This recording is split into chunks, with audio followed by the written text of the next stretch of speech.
राजा की आंखों में अब शोक नहीं, आग थी। वह बिना कुछ कहे चुपचाप उस घर से निकल गया।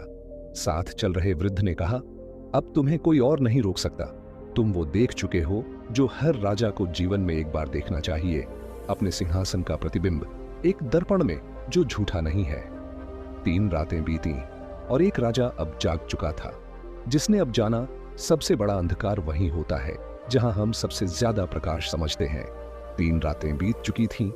एक राजा की आत्मा अब उसी की गद्दी से बड़ी हो चुकी थी। चौथे दिन की सुबह राजमहल में फिर वही गूंज सुनाई दी। बुजुर्ग साधु, वही लकड़ी की छड़ी, वही आंखें, पर इस बार उसके साथ लौटे थे 3 अनुभव, 3 संदेश जो अब सिंहासन को हिला चुके थे। राजा विक्रम सिंह दरबार में आया, पर आज उसका चेहरा वो नहीं था जो पहले हुआ करता था।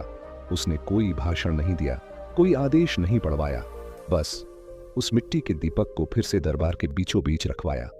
पूरा दरबार सांस रोके देखता रहा और फिर बिना किसी बात, बिना किसी चिंगारी के दीपक जल उठा। धीमी लौ नहीं, एक दिव्य, शांत और सत्य की रोशनी।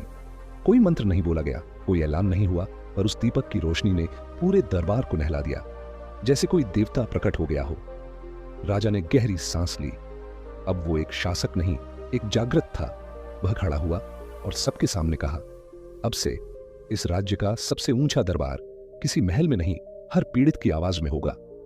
मेरे दरबार में जो भी न्याय को व्यापार समझे, वह आज से पदमुक्त है। आज से किसान को उसकी जमीन, सैनिक को उसका सम्मान और हर नागरिक को उसका विश्वास लौटाया जाएगा। राजा नीचे उतरा। सीधे जाकर किसान धीरज के हाथ में जमीन का पट्टा रखा, रघु को गले लगाया और कहा, तेरा बलिदान सिर्फ युद्ध में नहीं, मेरी आत्मा को जगाने में भी है। फिर वह साधु की ओर मुड़ा, धीरे से कहा, आपने मेरा घमंड नहीं तोड़ा बाबा, आपने मेरी अंतरात्मा को आईना दिखाया है, आपने मुझे राजा से मनुष्य बनाया है। साधु मुस्कुराया, और वो मुस्कान किसी तपस्वी की नहीं, बल्कि एक पिता की थी जिसने अपने बेटे को जिम्मेदारी का अर्थ सिखा दिया हो।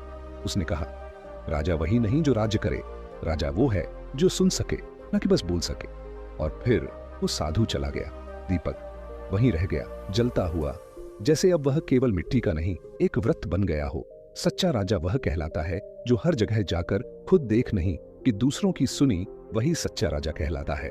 वीडियो अच्छी लगी तो वीडियो को लाइक करें, आपके अपने चैनल सत्यम कथा को सब्सक्राइब करें। इस वीडियो के अंत तक जुड़े रहने के लिए तहे दिल से धन्यवाद।